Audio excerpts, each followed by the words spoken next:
everybody knows we're supposed to stand up straight, right? But did you know just how important that is for the health of your nervous system and therefore the health of your entire body? Now, standing up straight sounds like a really nice thing in concept. We're all told this over and over and over again.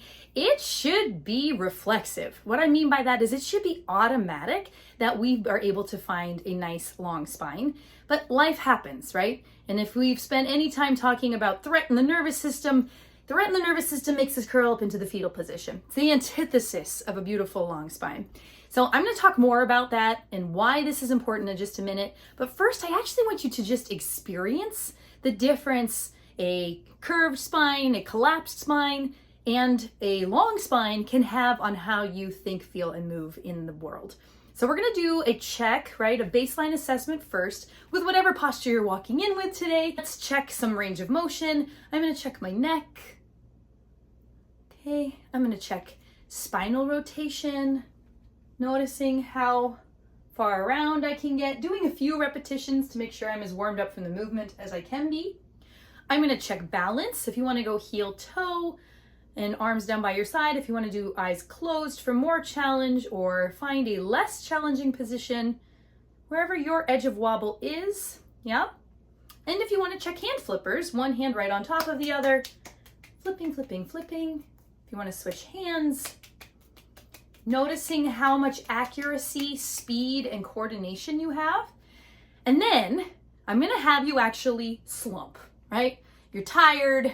I want you to just round through whatever, let that head go, that relaxed position we take when we're exhausted, right? Find that and recheck. I'm going to check my neck.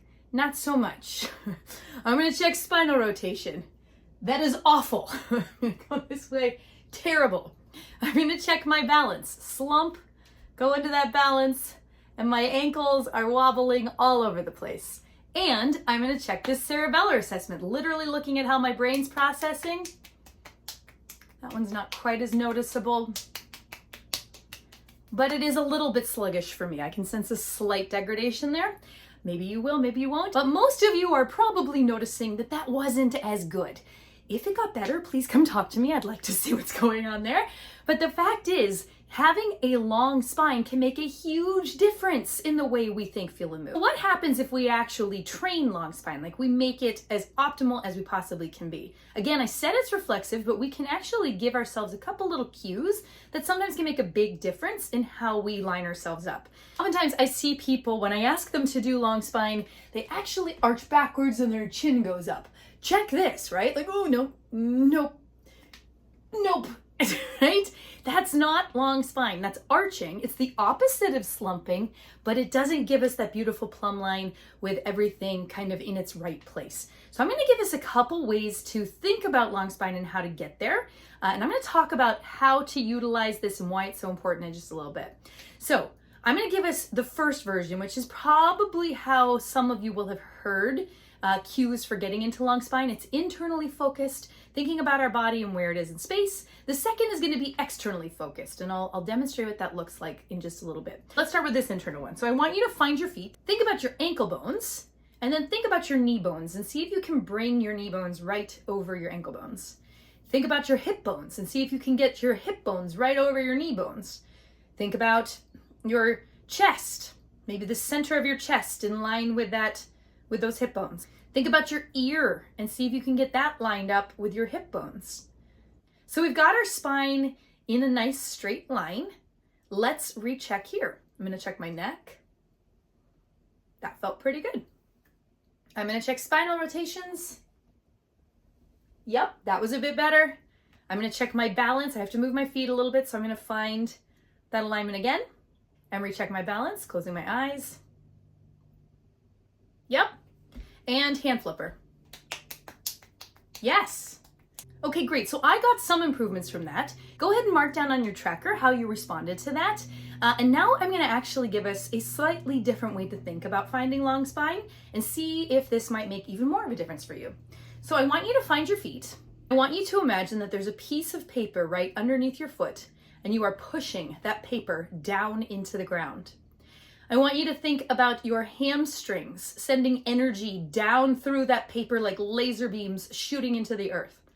Now I want you to think about your pelvic floor, the base of your torso, and I want you to imagine there is a laser beam shooting up through the top of your head. On the top of your head is a ball, and I want you to imagine pushing that ball up towards the ceiling. So my feet are pushing paper down into the earth and a ball up to the sky. Holding that, recheck. I got a lot further with that. I'm going to again push the paper down into the ground, ball it to the sky, and recheck my spinal rotations. Yes! And yes, way better. I'm going to push that paper down into the ground and the ball up into the sky, and I'm going to recheck my hand flipper. Way better for me. Let me just see the other one. Yeah! Okay. So if that worked better for you than the internal cues, go ahead and make a note of that on your tracker. For a lot of people, thinking externally and using targets can really help us find better placement of our spine. Now, maybe you noticed as you were rechecking things that it's hard to maintain this long spine while you are in motion. One of the training rules in Neuro Playformance training is that we're going to try and maintain this long spine anytime we're doing a drill. Hopefully I've sold you on the value of thinking about long spine. If you want a bit more information on why this is happening, stay tuned. I'm going to talk about it. For those of you who just want to experience this and move on to the next drill, go for that right now. Okay, so why is long spine so important? Well, hopefully you just experienced it in your own body, but there's a few key things I'd like you to keep in mind here.